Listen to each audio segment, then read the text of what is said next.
Isn't it funny? It was Halloween night, and all the engines had gathered at Titmuth Sheds for their annual tradition of sharing ghost stories. They all wanted to try and tell the spookiest story of the night, each trying to beat the other in a battle of words. Soon, it was Percy's turn. Whatever your story is, little Percy, it won't frighten me, scoffed Gordon. The only one Percy's going to scare with his story is himself, Laughed James. Maybe you should head back to Farquhar, added Henry. These stories might be too scary for a small engine like you. That's enough, said Edward firmly, and looked kindly at Percy. Go on, Percy. Tell your story. Percy glared coldly at the big engines. Then began his tale. As you all know, I was built in a workshop on the mainland along with several other tank engines. One day, an unfamiliar purple engine rolled into the workshop, and the manager climbed out of his cab. Everyone, this is Charlie. He's going to be a permanent shunter here, so I hope you all will make him feel welcome. Oh, yes, sir, we all replied, and the manager walked away. Howdy, fellas, said Charlie. You all want to hear a joke? Before we could say anything, Charlie began his joke. What is a snowman's favorite food? Iceburgers! Charlie laughed and laughed at his joke, but we were all puzzled. Isn't it funny? Said Charlie, still giggling to himself. What's a snowman? Asked one of the engines. I've never heard of an iceberger before, Added another. You call yourself a comedian? Said a third. Maybe get some better material first. But Charlie just kept laughing. Whenever Charlie shunted trucks in the yard, he would practice his routine with them. Although the trucks enjoyed Charlie's jokes more than we did, the other engines would always find a way to sneak in their biting criticism. Isn't it funny? Charlie would always say.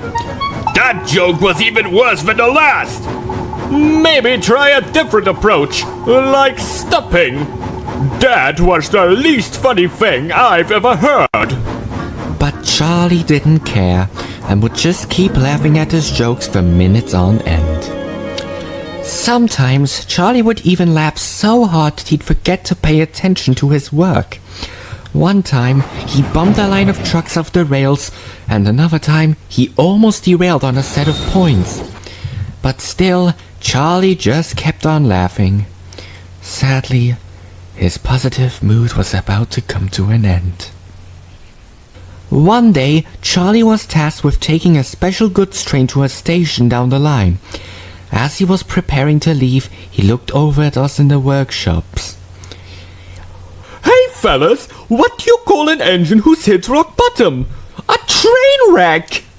As usual, we all groaned at Charlie's joke, but he just gulped at his wit as he puffed away.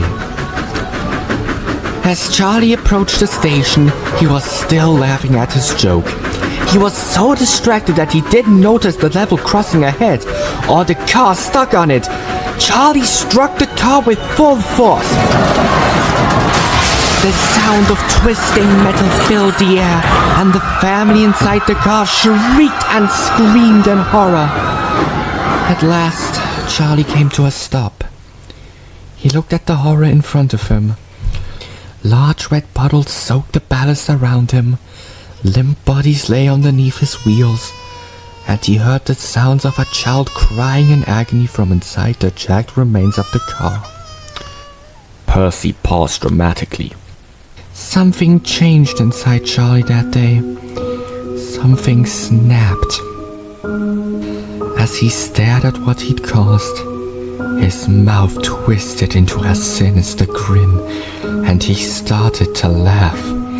But it wasn't the same cheerful, goofy, hearty laugh we all knew. It was a soft, almost sinister laugh. It was filled with pain, and sometimes it almost sounded as if he was crying.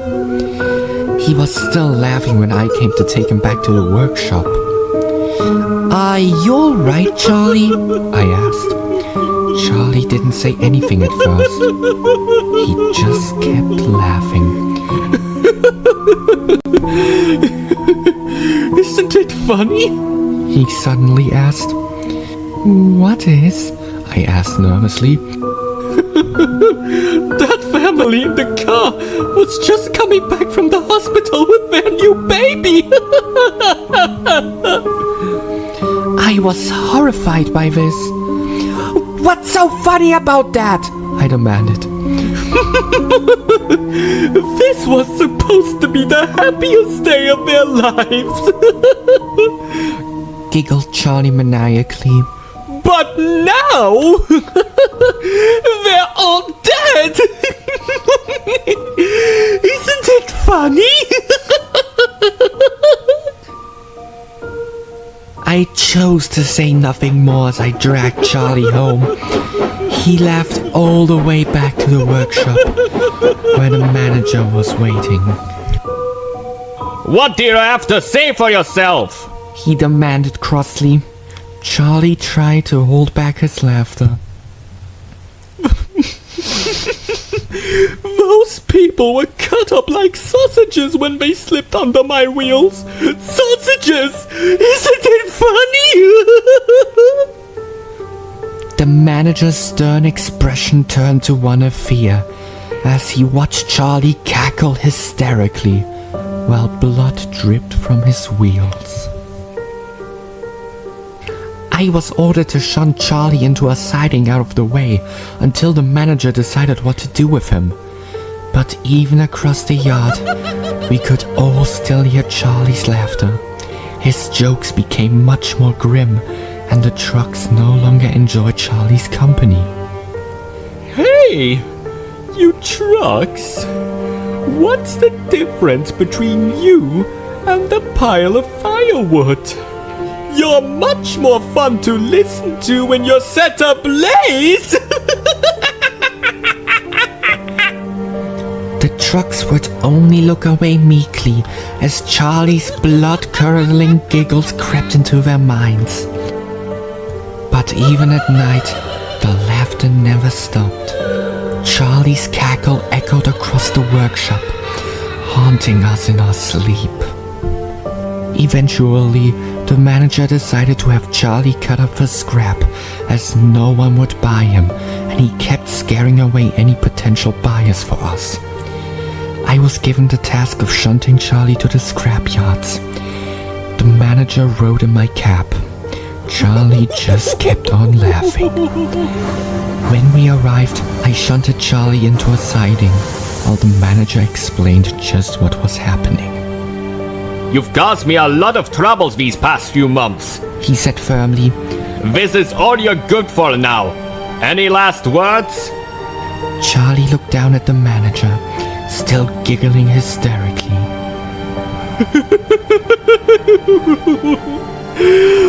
Would you like to hear a killer joke? He asked. What do you call an engine who's hit rock bottom?